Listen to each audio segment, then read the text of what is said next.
नमस्कार दोस्तों, आज हम बात करेंगे ब्रह्मा जी के बारे में, जो त्रिदेवों में से एक हैं। सनातन धर्म में ब्रह्मा जी को दुनिया का रचयिता माना जाता है।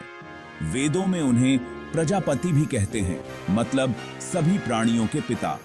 ब्रह्मा जी बहुत ही तेजस्वी और दिव्य दिखते हैं।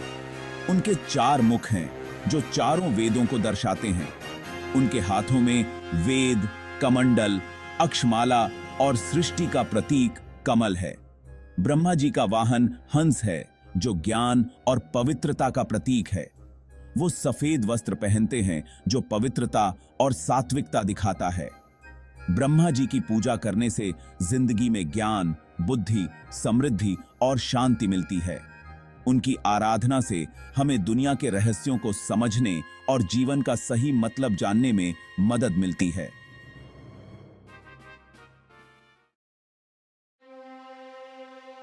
शिव पुराण के अनुसार ब्रह्मा जी भगवान शिव के गुस्से से पैदा हुए थे। कहानी कुछ ऐसी है। एक बार भगवान विष्णु और भगवान शिव में बहस हो गई कि उनमें से बड़ा कौन है। ये तय करने के लिए कि बड़ा कौन है, एक बहुत बड़ा अग्नि स्तंभ प्रकट हुआ। भगवान विष्णु और भगवान शिव ने तय किया कि जो इस स्तंभ की शुरुआत और अंत ढूंढ लेगा वही बड़ा होगा। विष्णु जी वराह बनकर पाताल लोक चले गए और शिव जी शिवलिंग बनकर ऊपर की ओर गए। दोनों ही देवता उस स्तंभ की शुरुआत और अंत नहीं ढूंढ पाए। तभी विष्णु जी ने कहा कि मैंने अंत ढूंढ लिया है और मैं विजयी हुआ। तभी उस स्तंभ से ब्रह्मा जी प्रकट हुए और बोले कि विष्णु जी झूठ बोल रहे हैं और उन्हें अंत नहीं मिला, क्योंकि इसका कोई अंत ही नहीं है। ये बात सुनकर भगवान शिव बहुत क्रोधित हुए और बोले, विष्णु, आज मैं काभे ही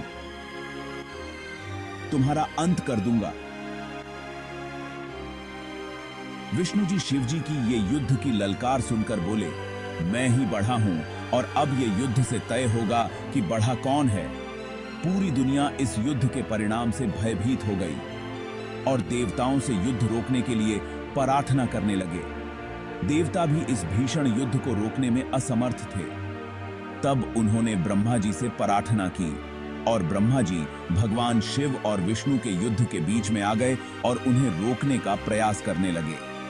जब ब्रह्मा जी को लगा कि वो युद्ध रोकने में असमर्थ हैं, तब उन्होंने भगवान शिव को गुस्सा दिलाने के लिए कहा कि यहाँ कुछ मूर्ख युद्ध कर रहे हैं कि कौन बड़ा है, लेकिन यहाँ सबसे बड़ा तो मैं हूं। ये सुनकर भगवान शिव गुस्से में आ गए और ब्रह्मा जी का एक सिर काट दिया। तब से ब्रह्मा जी के 4 मुख हैं और आखिरकार ब्रह्मा जी युद्ध रोकने में कामयाब रहे। इस कहानी से हमें ये सीख मिलती है कि हमें कभी झूठ नहीं बोलना चाहिए और हमेशा सच का साथ देना चाहिए। ब्रह्मा जी के 4 मुख 4 वेदों ऋग्वेद, यजुर्वेद, सामवेद और अथर्ववेद को दर्शाते हैं। 4 मुख 4 दिशाओं पूर्व, पश्चिम, उत्तर और दक्षिण के भी प्रतीक हैं। ऐसा भी कहा जाता है कि ब्रह्मा जी के 4 मुख 4 युगों सतयुग, त्रेता युग, द्वापर युग और कलयुग को दर्शाते हैं। 4 मुखों का एक और मतलब है ज्ञान, रचना, पालन और विनाश। यह दिखाता है कि दुनिया का निर्माण, पालन और विनाश एक चक्र है जो हमेशा चलता रहता है। सेक्शन 4, ब्रह्मा नाम में क्या है? ब्रह्म शब्द संस्कृत के ब्रिंह धातु से बना है, जिसका मतलब है बढ़ना या फैलना। ब्रह्मा जी को सृष्टि का रचयिता माना जाता है और सृष्टि का मतलब ही है फैलाव। इसलिए ब्रह्मा नाम उनके काम के हिसाब से एकदम सही है। ब्रह्मा जी को स्वयंभू भी कहते हैं, मतलब खुद से उत्पन्न। यह इस बात को दर्शाता है कि ब्रह्मा जी किसी और शक्ति से पैदा नहीं हुए थे, बल्कि वो खुद ही प्रकट हुए थे। सेक्शन 5, ब्रह्मा जी के बारे में मजेदार बातें। ब्रह्मा जी के बारे में बहुत सी रोचक बातें हैं। क्या आपको पता है कि ब्रह्मा जी के बहुत कम मंदिर हैं?